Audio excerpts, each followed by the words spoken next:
Hi everyone, my name is Aurora and welcome to this video. Today I want to share with you the result of my 1 year of retail detox. Yes, it's already been a year and it's been really a wild ride. So I just wanted to give you a little resume of what actually happened in this last year, what I learned, and what are my plans for going forward into the end of 2021. If you haven't watched my videos on why I decided to do a retail detox and some tips and tricks for retail detox, I will link that playlist here so that you can check it out. You can pause this video, watch that first, or you can go back to that afterward. I'm not the boss of you, do what you want, but you should probably watch it.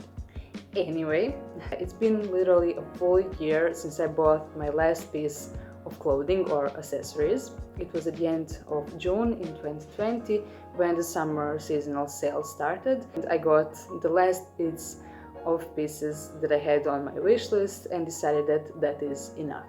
Since then, I'm not gonna lie, I was tempted many times to go to store, to go even on an online store, just scroll through the new arrivals and look at them and get inspired by them and things like that.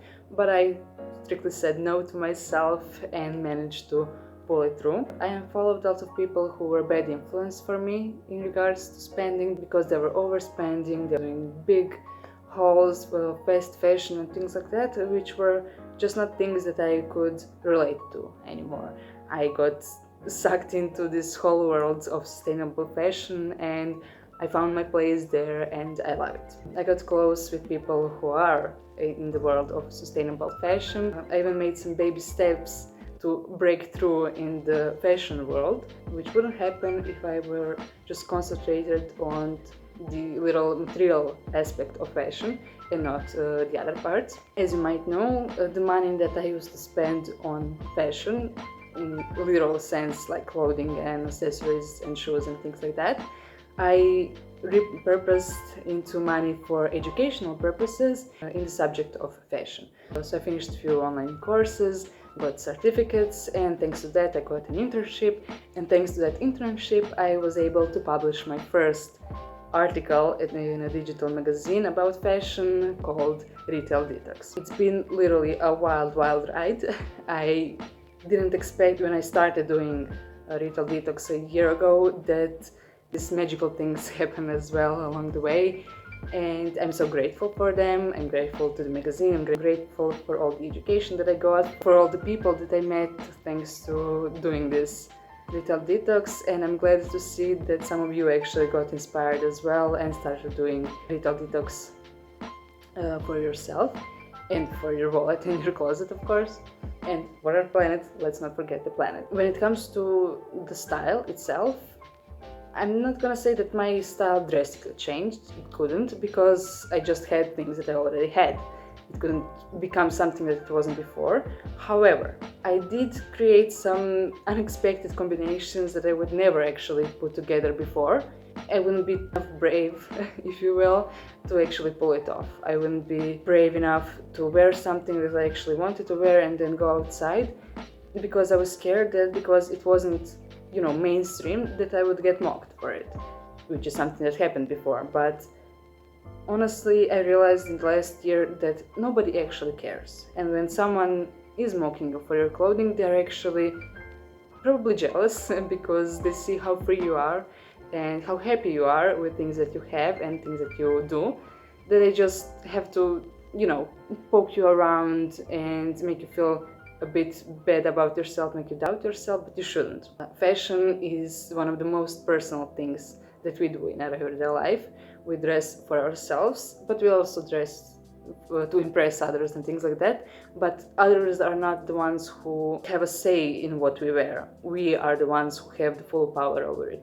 If you want to wear only black and white, if you want to wear only monochrome, if you want to wear only baggy clothes or only skinny clothes, or mesh it all together, or one day be military, the second day be boho, and the third day be, I don't know, cottagecore or something like that. It doesn't matter. You can be whatever you want to be in the fashion world. That's why fashion is so amazing, and that's why in the last 100 years fashion got so big as an industry because it allows you to be who you actually want to be. Except we got pulled in with the trends and with fashion reports and with influencers and commercials and all that stuff that just diluted your own personal taste, your personal sense of fashion. In the last year, I think that I can comfortably say that I found that root of my passion for fashion, that I realized how I enjoy in creating new combinations, and not because I got new clothing at the store and then came back home and created something new, but that I could actually do the same thing with the clothes that I already had. You know how Elizabeth Tempo says, you have to shop your own closet, because the most sustainable thing that you can do is actually to wear what you already have. Yes, sustainability also means buying sustainable clothing, buying local, buying organic, buying second-hand and all that jazz, but you don't have to buy to be sustainable. You can just be sustainable. I don't have to chase sustainability. I can just sit and be sustainable. And I think that's a really important lesson that I learned in the last year. This last year really passed by quickly. I went back to college and started an internship and a lot of classes, online classes and things like that. So I didn't really have time to, think about going to the store. It wasn't something that I was drawn to because I had other priorities that I wanted to accomplish before. Yes, sometimes I thought like I had an occasion that I had to go and I was sitting like, I have nothing to wear. What am I gonna wear? Why am I doing this retail detox thing right now? Why couldn't I just be normal? Why couldn't I just allow myself to go to the store and buy myself an outfit for this special occasion? Why do I have to now just figure something out of things that I already have? I already wore those things, people will notice, blah blah blah blah blah. In the end, I said, okay, I made a promise to myself to stick with retail detox and I'm gonna do it. I didn't go out and buy new outfits. I made do with what I already have, and guess what? A, nobody noticed they already wore that same outfit. B, people who noticed the outfit as itself said that it looked okay and that it was cute, that I dressed for the occasion and all that. So I actually think I handled the situation very well. And I realized that 1 year is not enough for me. I started thinking, well, if in 1 year of shifting my focus from consuming fashion to talking about fashion, to exploring fashion, to learning about fashion, if I managed to do all this, if I managed to start my YouTube channel, if I managed to get an internship at a digital magazine, if I managed to take 10 extra courses next to my college courses and all of that, just because I wasn't scrolling to digital stores every day to see what popped up at the fast fashion store that I love, why shouldn't I just keep doing this? I decided to prolong my 1 year retail detox until the end of 2021. I'm not gonna stop myself from buying like I did in the last year. I'm gonna see if I can manage with not strictly telling myself not to buy, but with just focusing on other things, that positive aspect of the last year. And I just want to see where it will take me. I wonder where we will be in half a year when I create a new video like this with, a bit changed title that says 1.5 years after a retail detox. I'm super happy at this. I'm glad that I tried it. I'm glad that I found courage to talk about it, about having a problem with shopping and about trying to solve it. I'm glad that some of you actually got inspired by it and started doing retail detox by yourself. It was really, touching for me to see, because I didn't think that anybody would care. I thought that people might think that I was privileged enough to actually say that I don't have to buy new stuff because I already have so much, and that I now shouldn't preach to the others what they should do with their own fashion choices. But people actually thought of it as something relatable, because no matter how many clothes you have, no matter how conscious you are about sustainability and all that, there is always room for improvement. The first thing to do to try to improve yourself is to admit that sometimes with something you have a problem and that you want to solve that problem. For me, that was retail detox. I think that it's safe to say after a year that I'm a cured shoppingaholic. I'm not someone who budgets too well and who saves a lot, because I didn't save in the last year anything. I'm at the same place financially that I was a year ago, but the money I spent isn't sitting in my closet right now. The money I spent is sitting in my head because of the educations, it's sitting in my heart because of the experiences, and it's sitting with all of the people that I've met thanks to switching my focus and spending habits. I hope that you who are watching this right now are thinking about doing retail detox. Maybe not a full year, maybe that's too much for you, maybe 1 month or 2 months or 6 months, or maybe 1 year isn't enough, maybe you need 2 or 5 years of something like that. I would definitely recommend you to think about it. And before you do so, before you just forbid yourself from buying fashion, think about why. Why are you doing this? What are you trying to accomplish? If you don't have actual goals that you want to achieve, at the end of all this, you just won't be motivated to stick with it. And you're just gonna sleep and you're gonna buy something, and then when you buy something, you're gonna buy something else because, you know, twice as much isn't twice as much a crime, or however the saying goes. Just find something that works for you. You don't have to forbid yourself from buying. You just are some habits that you have good enough for you, or do you have some room to improve them. Think about what else can you do with that extra time, extra money, extra energy that you will have after ditching this whole thing that just drained you both creatively and financially. And try it. I mean, what's the worst thing that would happen if you try retail detox? You could miss a few trends. You might not be the most fashionable person in the world according to, you know, the influencers, fashion reports and magazines, but you don't have to be. Nobody is forced to follow trends. We follow trends if and when we want to. If you like a trend, follow it. If you don't like a trend, don't follow it. If you like a certain silhouette, wear it. If you like a certain color, wear it. Doesn't matter if it's trending right now, it doesn't matter if it was last season or something like that. The only thing that matters is that you feel good wearing those things. And also I would recommend you, if you're still missing that creativity part and you still miss that inspiration and things like that, I would recommend you to indulge in, you know, fashion content, but try to look for things like this where we talk about sustainability, where we talk about our habits and things like that. And also look for things that will just give you that spark of creativity without the pressure of consuming. The thing that works for me is that I have few online stores that I follow, but I don't know the languages of those countries from which those stores are. I just love their designs.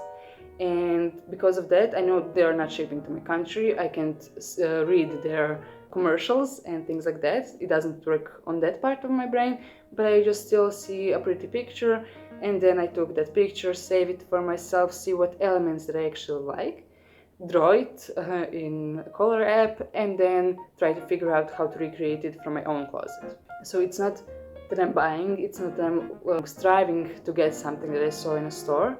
I'm just taking inspiration and creating something of my own with that element that I saw somewhere else. That was pretty much the whole journey. I had some ups and downs. I had some periods where I thought that I was stupid for doing this, when I thought that I was too privileged for talking about this.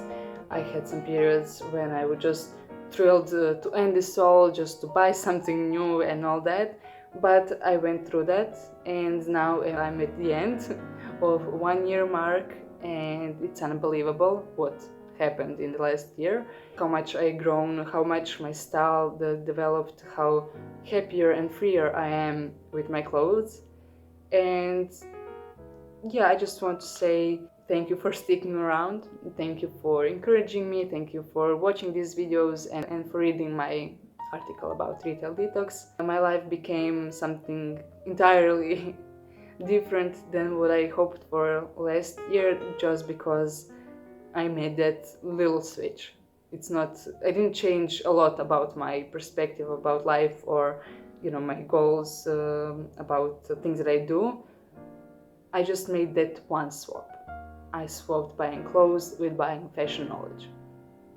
And everything else happened out of that and just started growing and spreading, and it went into so many different things and ways, and I'm so grateful for actually being able to do it. That's why I recognize that privilege that I had for saying no, I don't want to consume, I don't want to buy.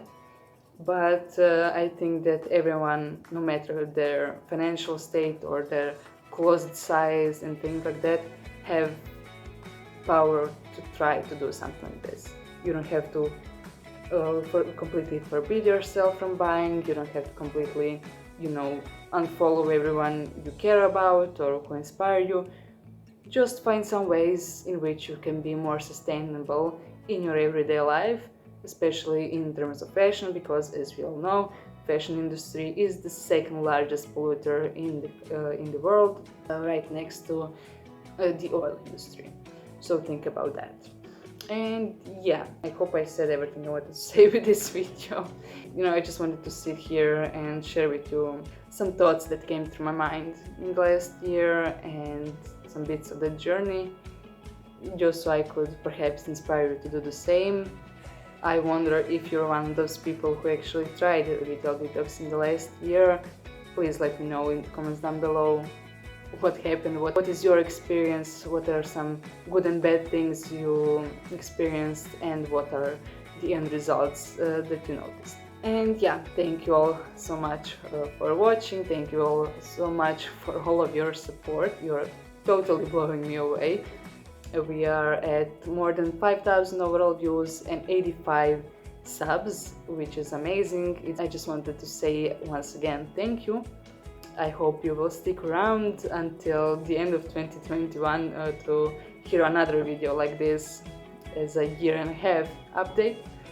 And I'm just so excited to see what the future holds, and I'm so excited to wear my own clothes that I already own. The amazing part is that the newest parts of my wardrobe are 1 year old, and the oldest parts of my wardrobe are more than 10 years old, and yet I'm loving them all equally, and I can't wait for the occasions to actually wear them.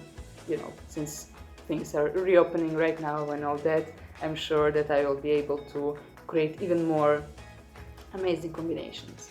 Also, stay tuned for the next few videos, which will be actually fashion styling videos about those things that I already mentioned in the video, but I had some special occasions that I had to go to, but I thought that I didn't have anything to wear, so I created something from the pieces that I already had in a way that I think was appropriate. So yeah, that would be all. I will see you some other time. Bye!